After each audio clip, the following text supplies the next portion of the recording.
Saint Pierre d'Alcantara, traité de l'oraison et de la méditation, chapitre 9. De l'action de grâce.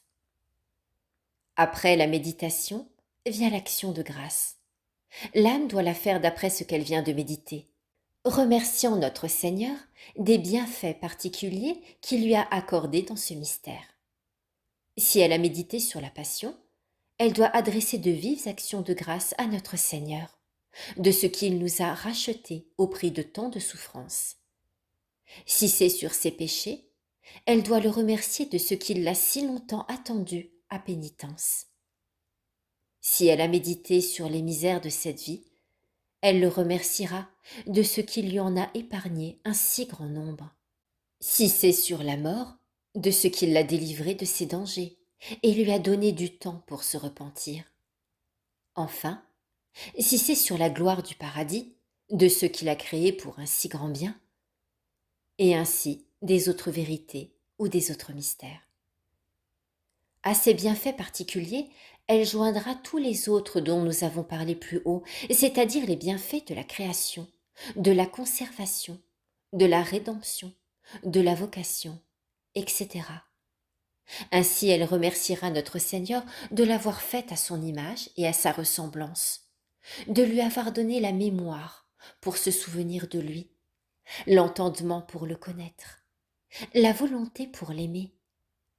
Elle le remerciera aussi de lui avoir donné un ange pour la garder de tant de peines, de tant de périls, de tant de péchés mortels, de la mort même, quand elle vivait dans leur chaîne, ce qui n'a pas été moins que de la délivrer d'une mort éternelle.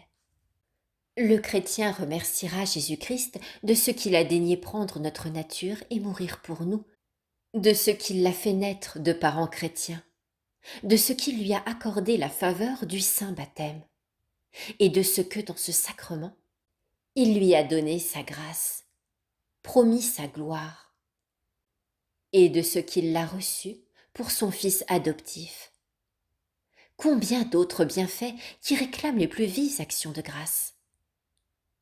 Après l'avoir adopté pour son Fils, notre Seigneur lui a donné dans le sacrement de la confirmation des armes pour combattre contre le monde, contre le démon et la chair.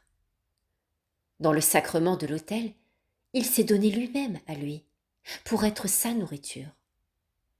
Il a établi le sacrement de pénitence, afin qu'il puisse recouvrer la grâce perdue par le péché mortel.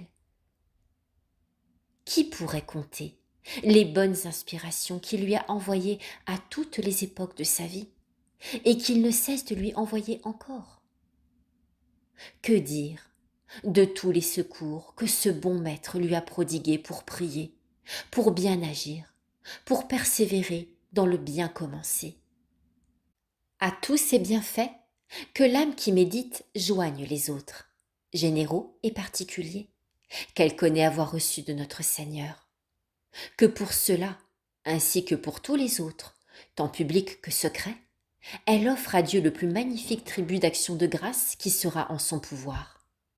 Qu'elle convie toutes les créatures, du ciel et de la terre, à chanter avec elle le saint cantique de l'action de grâce. Dans cet esprit, elle pourra dire, si elle veut, ce cantique. Œuvre du Seigneur, bénissez toutes le Seigneur. Louez-le et exaltez-le dans tous les siècles. Ou bien le psaume. Bénis le Seigneur, ô mon âme, n'oublie aucun de ses bienfaits.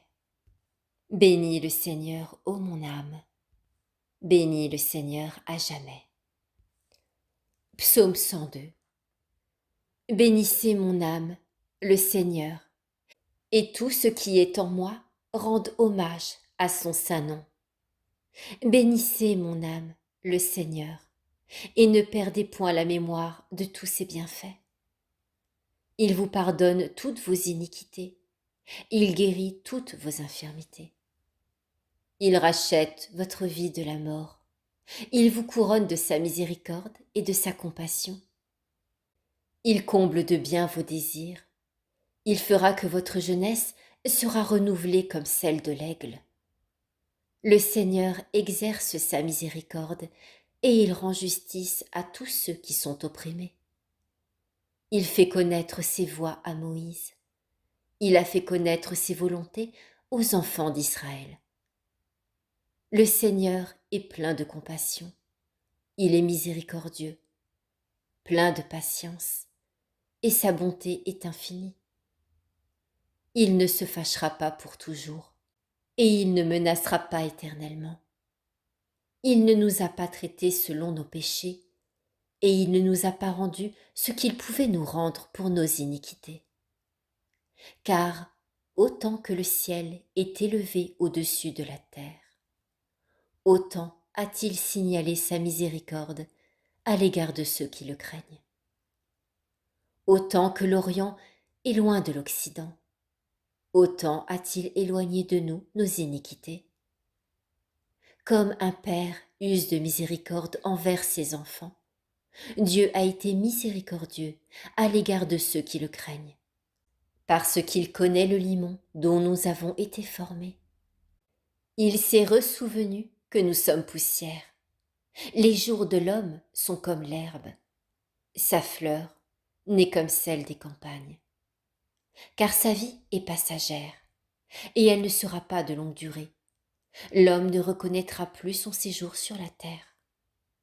Mais la miséricorde du Seigneur est de toute éternité, et subsistera éternellement sur ceux qui le craignent.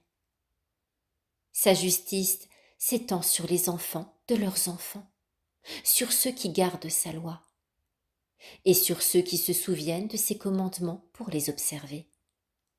Le Seigneur a établi son trône dans le ciel, et sa domination s'étend à tout.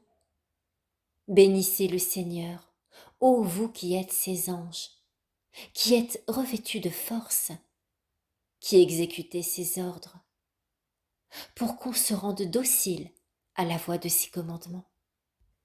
Bénissez le Seigneur, ô vous qui êtes sa milice, qui êtes ses ministres, qui accomplissez ses volontés.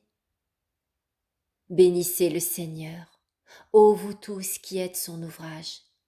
Bénissez-le dans tous les lieux de sa domination. Et vous, mon âme, bénissez le Seigneur.